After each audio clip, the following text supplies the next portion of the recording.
बघा, जडभरीत भरत राजा, ज्या राजाच्या नावानं आपल्या देशाचं नाव काय आहे? भारत. आणि मग त्यांनी भारताचं राज्य केलं, सगळं राज्य केलं.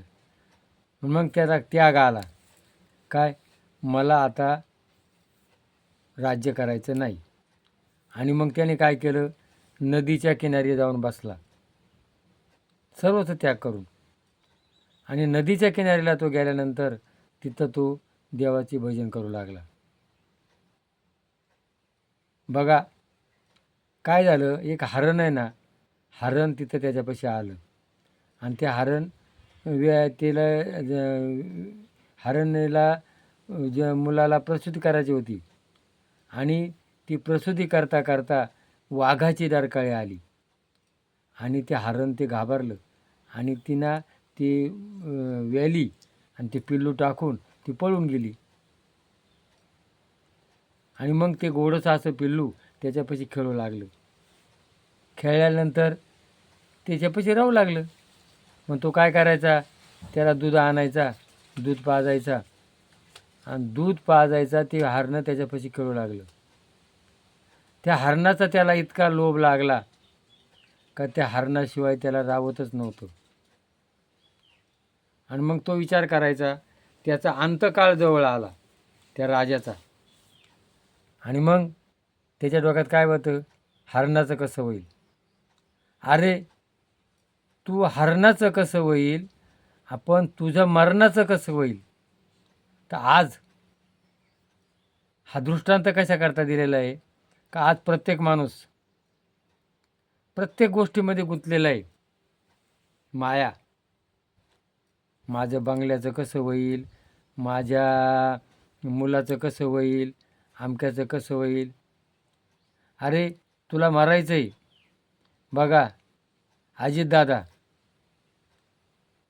का बघा संपत्ती, किती मोठी संपत्ती, उपमुख्यपद, अर्थमंत्री. आणि बघा काय संघ नेलं त्यांनी, काय नेलं नाही. तसं आपण आहे ना, आपण त्या राजावानी सतत चिंतन कसं करतो. मग वासनेच्या संगे जन्म घेणे लागे, तो झाला अंगे हरिरूप. मग वासना कोणची ठेवायची, मला देवाचं व्हायचे, मला या जन्ममृत्यूतून सुटका करायची. पुनरुपी जननम पुनरुपी मरणम जननी जठरे शयनम. तर आपण जसं जशी वासनेच्या संगे जन्म घेणे लागे, तो झाला अंगे हरिरूप. तर मग वासना कशी पाहिजे, मला भगवंताचं व्हायचे. तर आपले प्रत्येकाच्या जशी वासना आहे तसा त्याला जन्म मिळतो. आज प्रत्येक माणूस जसा वागतो तर तो पहिला कोणत्या जन्मात होता आणि पुढच्या कोणत्या जन्मात आहे. म्हणून चिंतन कोणाचं करावं, भगवंताचं. आणि मग त्याला हरणाच्या घरी जन्म घ्यावा लागला, हरणाच्या पोटी. मग हरणाच्या पोटी जन्म गेल्यानंतर काही दिवसांना त्यांना तो हरणाचा जन्म सोडला आणि ब्राह्मणाच्या घरी जन्म घेतला. मग ब्राह्मणाच्या घरी त्याचं नाव काय, जडभरीत. पहिला भरत, नंतर जडभरीत. आणि मग त्यांनी ठरवलं, मी मागच्या वेळेला कसं चिंतन केलं होतं, हरणाचं. आता मला कोणाशी बोलायचं नाही आणि मला काहीच करायचं नाही. त्याला पहिला जन्म आठवू लागला. आणि मग त्याला भाऊ होते. आता हा एकदम जड म्हणजे एकदम बोलायचाच नाही, मुका. मग त्याला काहीतरी शिळपाका अन्न द्यायची त्याचे भाऊ. आज येडा जो माणूस असतो ना, त्याला येडाच ठरवलं. तसं मग त्याला शेत राखायला दिलं. शेत राखायला दिल्यानंतर त्यांनी ठरवलं, कबीराला काय सांगितले, राम की खेती राम की चिडिया, खालो चिडिया भरभर पेट. तसा तो काय म्हणायचा, शेती कोणाची, रामाची, पक्षी कोणाची, रामाचे. तो किती त्यांना काय हुसकीतच नव्हता.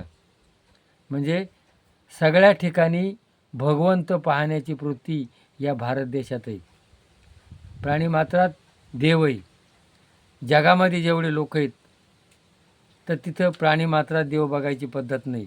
फक्त आपल्या भारतामध्ये भगवंत कुठे, आपल्या हृदयात आहे. भगवंत कुठे, आईबापात आहे. भगवंत कुठे, प्राणीमात्रात आहे. ही भगवंत पाहण्याची वृत्ती या भरत राजानं आपल्या भारत देशात घालून दिलेली. आणि मग त्याने घर सोडलं. घर सोडल्यानंतर जंगलात राहू लागला. जंगलात राहू लागला तर एकदम धिशाऱ्यानं धिप्पाड बिप्पाड. आणि मग एक भिल्लाला देवीला माणूस बळी द्यायचा होता. आणि मग त्याला धरलं, नेलं मंदिरामध्ये. आता याला जेवण घालायचं आणि याला कापायचं. तर मस्तपैकी त्याला काय नाही. मग आयला म्हणा याला तर काय फिकरच नाही, याला आपण कापणार आहे, हा मस्त जेवतोय. आणि मग जेव्हा त्याला कापायला नेलं तेव्हा देवी प्रगट झाली आणि ते कापणारे होते भिल्ल, त्यांना देवीनं मारून टाकलं. आता पुढं काय झालं?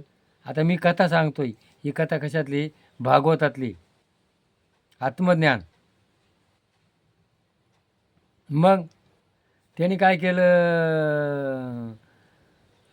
त्या राजाला याला धरलं. म्हण आता आपल्याला काय पाहिजे? त्याची हे ना पालखी. आणि त्या पालखीला खांदा द्यायला तिघं लागत एक वेळ धरलं.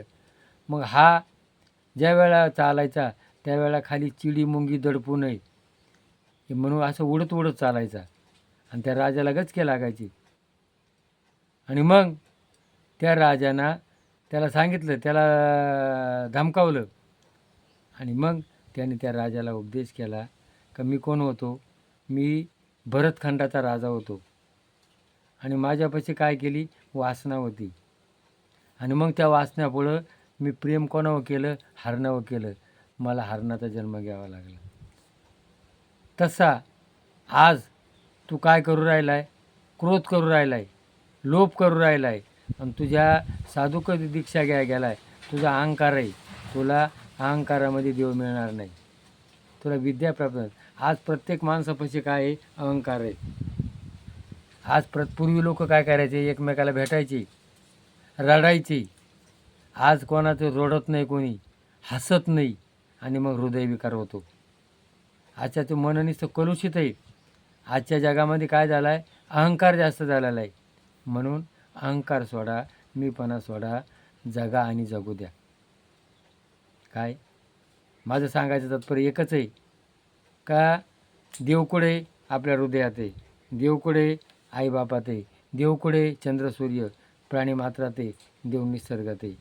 म्हणून झाडं लावा, झाडं जगवा, निसर्गावर प्रेम करा, आनंदी राहा. आणि तूही थोडी खाय आणि त्याला थोडं दे. जगा आणि जगू द्या. काय आज काय झाले? माझंच भरलं पाहिजे, मला कोणाशी घेणं नाही. बघा एवढे मोठे हिरोबाई अंबानी, टाटा बिर्ला हे जे आहे. आणि अजितदादा गेलं, काय संघ नेलं दादानं? काही नेलं नाही. तसं तुम्ही संघ काही नेणार नाही, संघ काही आणलं नाही. म्हणून अज्ञान सोडा आणि जगा आणि जगू द्या. काय ही संस्कृती उभी करा. जर तुम्ही जगले त्यालाही जगू द्या. हे जर पटलं असेल तर क्लिक करा. जय भैरवनाथ महाराज की जय.